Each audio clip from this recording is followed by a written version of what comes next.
ডিব্ৰুগড়ত চাহ শ্ৰমিকৰ বিশাল শ্ৰমিক গৰ্জন লক্ষাধিক শ্ৰমিকৰ অংশগ্ৰহণেৰে মুখ্যমন্ত্ৰীৰ বাসগৃহৰ নিলগতে লক্ষাধিক শ্ৰমিকৰ বিক্ষোভ SCMCৰ উদ্যোগত মানকটা খেলপথাৰত অনুষ্ঠিত হৈছে এই চাহ শ্ৰমিকৰ বিশাল গণসমাৱেশ চাহ শ্ৰমিকৰ মজুৰি 351 টকা জনজাতিকৰণ আৰু ভূমিৰ অধিকাৰকে ধৰি অন্যান্য দাবীৰ সন্দৰ্ভত বিজেপিৰ ভেটি কপাই এই বিশাল সমাৱেশ অচল হল উজনিৰ ডিব্ৰুগড় তিনিচুকীয়া শিৱসাগৰ আৰু চৰাইদেউ 4 জিলাৰ চাহ বাগিচা ডিব্ৰুগড় কপি উঠিল চাহ শ্ৰমিকৰ বিশাল বিক্ষোভত মুখ্যমন্ত্ৰী সৰ্বানন্দ সোণোৱালৰ বাসগৃহৰ নিলগৰ মানকটা খেলপথাৰত বৃহৎ শ্ৰমিক সংগঠন SCMCৰ উদ্যোগত উজনি অসমৰ 4খন জিলাৰ চাহ শ্ৰমিকৰ গৰ্জন কাৰ্যসূচীত কপি উঠিল ডিব্ৰুগড় চাহ শ্ৰমিকৰ মজুৰি বৃদ্ধিকে ধৰি অন্যান্য বিভিন্ন দাবীৰ সন্দৰ্ভত অচল হল উজনি অসমৰ শিৱসাগৰ চৰাইদেউ তিনিচুকীয়া আৰু ডিব্ৰুগড় কেইবা শতাধিক চাহ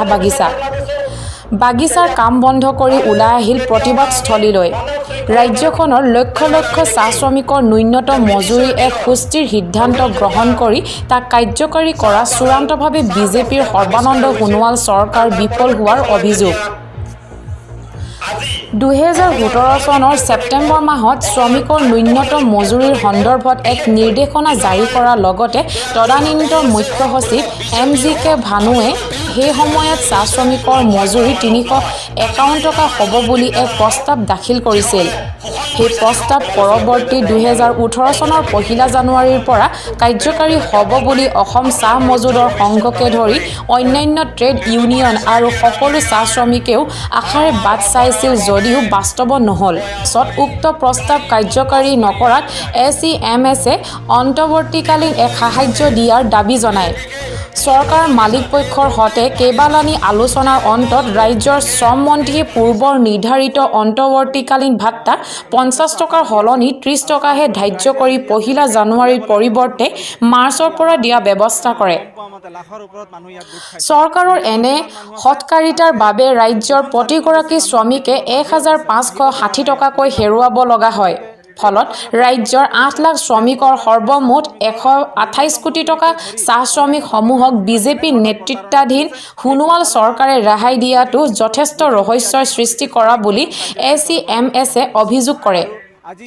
এগৰাকী মুখ্য সচিবৰ দিনত যদি ন্যূনতম মজুৰি 351 টকা নিৰ্ধাৰণ কৰা হয় সেই একে চৰকাৰৰ সঞ্জয় কৃষ্ণৰ দিনত 194 টকা ধাৰ্য কৰাটোৱে মুখ্যমন্ত্ৰী সোণোৱালৰ শ্ৰমিক বিৰোধী নীতিৰ তীব্ৰ ক্ষোভ উজাৰে সমগ্ৰ বিষয়বস্তুৰ ওপৰত SCMCয়ে তীব্ৰ বিৰোধিতা কৰি আহিছে যদিও চৰকাৰে শ্ৰমিকক আভুৱা ভাৰি আহিছে এতিয়া বিজেপি চৰকাৰে দুখীয়া শ্ৰমিকৰ ন্যায্য প্ৰাপ্য প্ৰদান নকৰি তেওঁবিলাকৰ একাউণ্টত মাত্ৰ 2-3 হাজাৰ টকা ভৰাই ৰাজনীতি কৰিছে বুলি প্ৰতিক্ৰিয়া প্ৰকাশ কৰে আনহাতে ক্ষুদ্ৰ চাহ খেতিয়কৰ লগত 5 লাখ শ্ৰমিক আছে আৰু এই শ্ৰমিকসকলৰো কোনো নিৰ্দিষ্ট মজুৰি নাই কোনো PF স্বাস্থ্য সেৱা বোনাছ গ্ৰেচুইটি আদি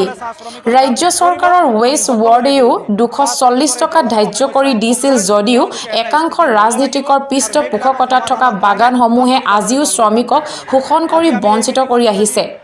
আজিৰ তাৰিখত চাহ শ্ৰমিকসকলৰ ন্যূনতম মজুৰি কিমান সেয়া সুস্পষ্ট হ'ব লাগে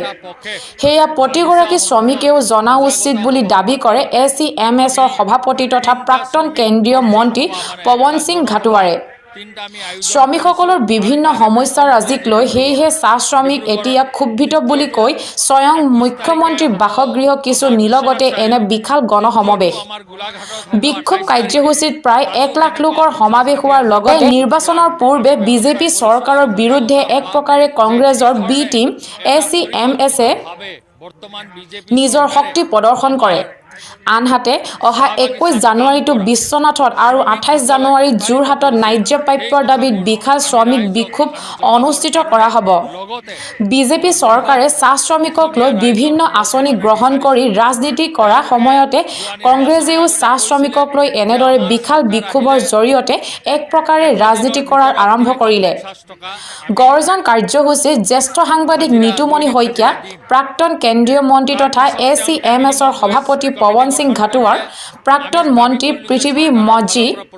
এটুৱা মুণ্ডা, সম্পাদক ৰূপেশ গোৱালাকে ধৰি অন্যান্যসকল উপস্থিত থাকে।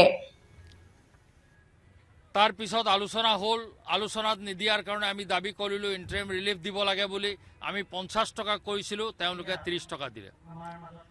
তাৰ পিছত আৰু এটা কমিটি তেওঁলোকে গঠন কৰিলে। আকৌ সেই দ্বিতীয় কমিটিটোৱে কৈছে যে 351 টকা নহয়, তেওঁলোকৰ